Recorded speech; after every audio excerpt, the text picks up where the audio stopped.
ठीक दिख रहा है बोले टर्पिनॉइड्स। आज हम आपको, मैं डॉक्टर CM सक्सेना, आज आपको टर्पिनॉइड्स के बारे में पढ़ाता हूँ। Terpenoids, the term terpene was applied to a mixture of is isomeric hydrocarbon. The term terpene was applied to a mixture of isomeric hydrocarbon of the molecular formula C10H16. तो क्या है टर्पीन? क्या है? जो मॉलिकुलर फार्मूला है उसका C10H16 है और उसको हाइड्रोकार्बन से बनते हैं, इसको हम टर्पीन कहते हैं। Occurring in turpentine and many other essential oil. तो कहाँ से प्राप्त होता है ये टर्पेंटाइन? तारपीन के तेल से बनता है और अदर एसेंशियल ऑयल से बनता है। The oxygenated derivatives like alcohol, aldehyde, ketones etcetera at that time were called camphors. उस समय क्या जो ऑक्सीजनेटेड डेरिवेटिव थे, जैसे एल्कोहल है, कीटोन है, एल्डिहाइड्स है, ये जो उस समय कहलाते थे कैम्फर कहलाते थे। But as the discovery of the related compounds increases with time, the definition of the term was also modified to cover all the compounds of the empirical formula C5H8 under the name of terpenoids. तो क्या हुआ कि जो oxygenated derivative थे वो उस समय camphor कहलाते थे, लेकिन as the discovery of the related compound, जैसे रिलेटेड कंपाउंड्स की जब डिस्कवरी हुई, इंक्रीजिंग विद टाइम, समय के अनुसार जब बढ़ते चले गए, तो डेफिनेशन इसकी क्या हो गई? मॉडिफाइड हुई और कंपाउंड उनका नाम टर्पिनॉइड्स रखा गया, जिसका एम्पिरिकल फार्मूला जो था वो C5H8 था। Most natural terpenoids hydrocarbons have the molecular formula C5H8N। तो क्या होते हैं नेचुरल टर्पिनॉइड्स जो हाइड्रोकार्बन्स हैं, मॉलिक्यूलर फार्मूला C5H8N होता है। And the value of N is used on the basis of classification the formula C5H8 or the basis of the classification the formula C5H8 represent the formula for isoprene unit which is 2-methyl-1,3-butadiene। तो क्या है ये C5H8? क्या है? 2-methyl-1,3-butadiene है। ये आपको formula दिया। C5H8 क्या है? CH2 double bond C, single bond CH, double bond CH2, ऊपर ये CH3 जुड़ा हुआ है, तो 2-methyl, 2 पोजीशन पर मिथाइल जुड़ा हुआ है और 1 और 3 पोजीशन पर डबल बॉन्ड लगा हुआ है, तो ब्यूटेन, या चूंकि ब्यूटेन है और ब्यूटाडाइन इसका नाम हो गया। इसको एक आइसोप्रीन यूनिट बोलते हैं।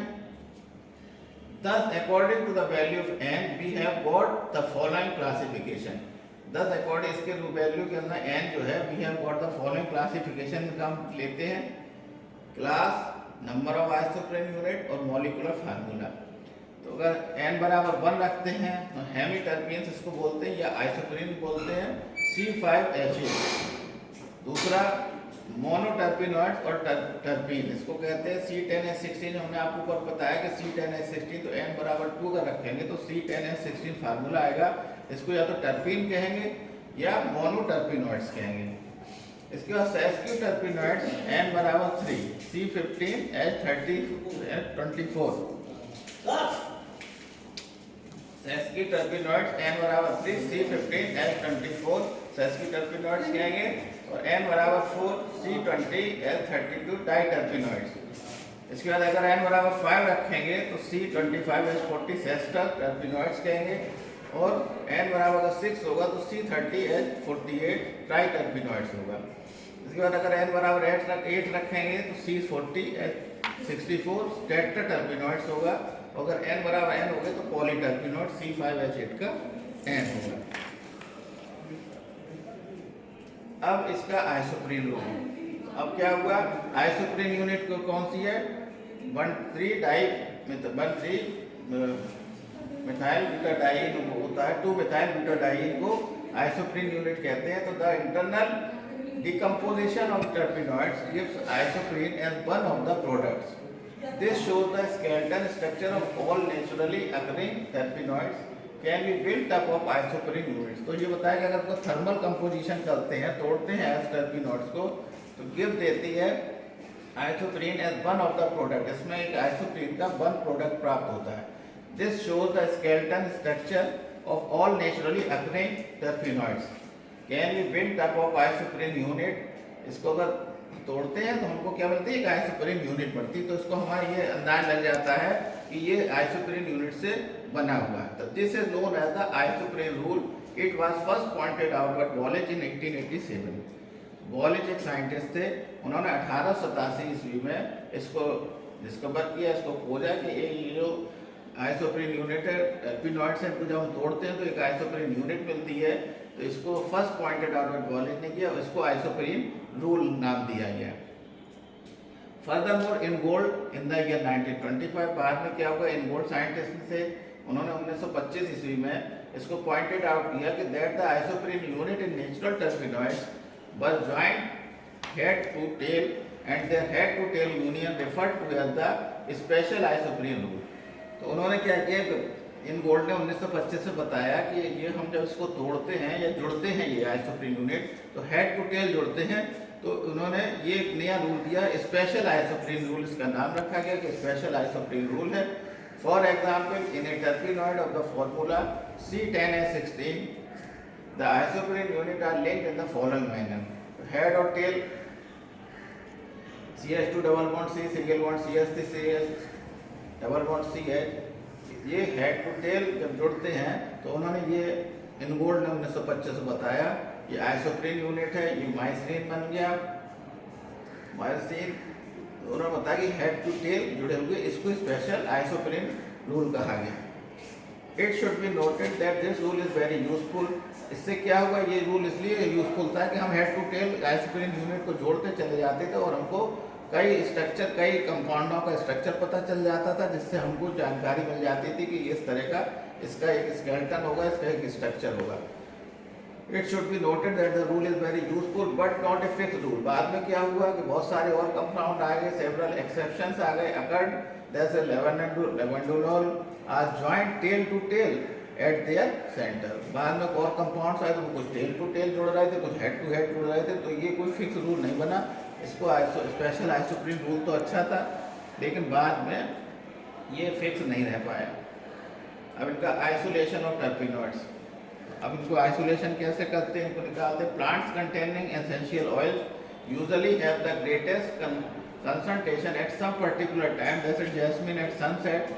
इन general there are 4 method, 4 method इसके हैं जिससे हम इसको एक्सट्रैक्शन करते हैं, इसको निकालते हैं। कैसे कहते हैं, method of extraction of the टर्पेनॉइड, पहला है एक्सप्रेशन, दूसरा स्टीम डिस्टिलेशन, तीसरा extraction by means of volatile solvents और चौथा एडजॉर्प्शन इन प्यूरिफाइड फैट्स। तो ये 4 मेथड से हम इसको एक्सट्रैक्शन करते हैं। इसका the first method, the plant material is crushed and the juice is strained to remove the large particles. पहले वाले क्या कहते हैं, उसके जो क्रश पत्तों को या जूस की जो छाल है उनको हम जूस के रूप में बना लेते हैं, स्ट्रेन को, to remove the large particles. The strain juice is centrifuged in a high speed centrifugal machine when nearly half of the essential oil is extracted by this method। तो क्या होता है, उसको स्क्रीन हमने जूस निकाल दिया, उसको सेंट्रीफ्यूगल से उसको बहुत तेज़ी से हम घुमाते हैं, यानी हाई स्पीड सेंट्रीफ्यूगल मशीन के द्वारा। when nearly half of the essential oil, तो ऑयल ऊपर जो है आ जाता है और पानी इसका नीचे रह जाता है, तो एसेंशियल ऑयल को हम एक्सट्रैक्ट कर लेते हैं। इससे पहले मेथड से हम ये करते हैं। तो second method is widely use in which the plant is macerated and then steam distil. उसके बाद पहले दूसरे कॉन्सेप्ट में क्या करते हैं कि प्लांट को हमने उसमें पानी में मैश करके डाल दिया, उसको स्टीम डिस्टिल किया। If the compound decomposes under this condition it may be extracted with high petrol at 50 degrees centigrade and the solvent then removed by distillation under reduced pressure. The essential oil is so obtained usually contains a number of terpenoids and these are separated by fractional distillation। तो हमने दूसरे method में क्या करते हैं कि उसको हमने सबको पत्तों को उनको सबको तोड़ कर डाल दिया और उसको एक्सट्रैक्टेड किया पेट्रोल के, लाइट पेट्रोल से। तो क्या होता है कि जिसका टेम्परेचर, जिसका बॉइलिंग पॉइंट ज़्यादा होता है वो पहले आ जाता है। तो इस तरह हम कई टर्पेनॉइड्स को निकाल लेते हैं। द एसेंशियल ऑयल जनरल तक कीजिएगा, सिंथेसिस था general terpenoid and these are separated by fractional distinction. The terpenoid hydrocarbon distilled first and these are followed by the oxygenated derivative. Distillation of the residue under reduced pressure gives the sesquiterpenoids separated by fractional distillation More recently, chromatography has recent used both the isolation and separation of terpenoids. तो gas chromatography भी आ गई है, particularly useful for isolation of pure and configurational forms of a given terpenoid from mixture produced by synthesis. तो हम ये आज आपको बता दें कि आइसोप्रीन रूल क्या होता है, आइसोप्रीन यूनिट क्या होती है, और इसके बाद अब अगले टर्म पे आपको general method of structure determination बताएंगे कि इसका जनरल मेथड ऑफ डिटर्मिनेशन क्या होगा, कैसे स्ट्रक्चर निकालेंगे। तो आज के लिए इतना ही। अब अगले चैप्टर में आपको बताएंगे कैसे इसका जनरल मेथड निकालेंगे, स्ट्रक्चर का कैसे डिटर्मिनेशन करेंगे।